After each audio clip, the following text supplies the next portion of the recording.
Let's be honest, when you hear humanitarian innovation, the first thing that comes to mind is solving some big issues with fancy tech like drones planting trees in the desert, right? What we rarely consider is innovating the very way we work, engage with our partners, and create and scale solutions.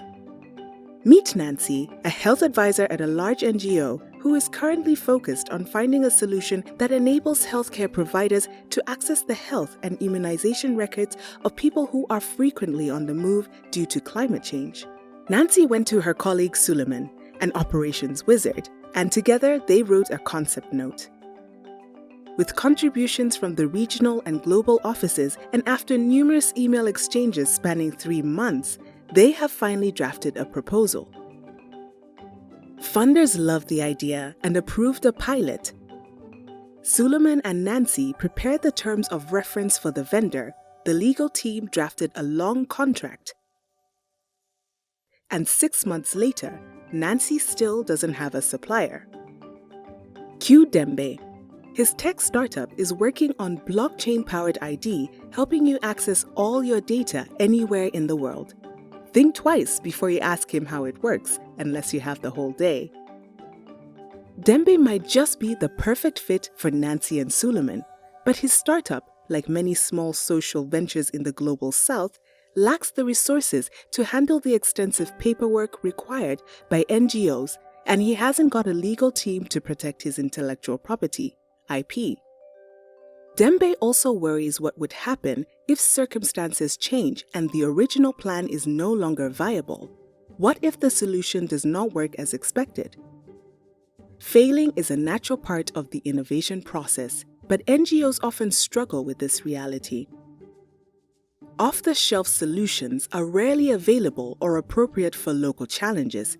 Instead of a supplier with the lowest price, Nancy needs a partner who can help her solve the puzzle.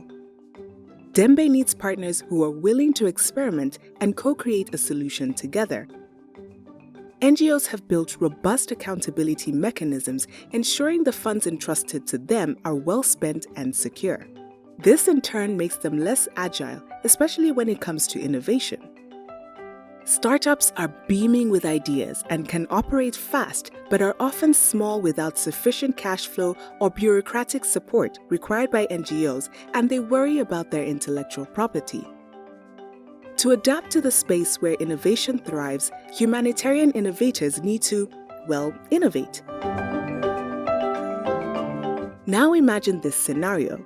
Nancy has a challenge. Suleiman tells Nancy about the Response Innovation Lab in their country.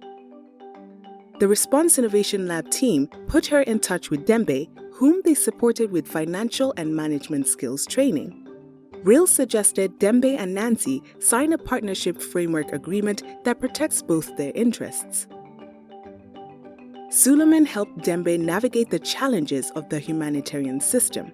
The funders understood that their funds are going to support an innovation pilot that requires some risk and experimenting. Dembe's time was freed to innovate. The pilot worked. Dembe kept his IP, and Nancy's NGO now has a working local solution. They then signed a new standard vendor contract to deliver it across the region. Humanitarian innovation requires new partnership and collaboration between different actors that goes way beyond traditional dynamics of client and vendor.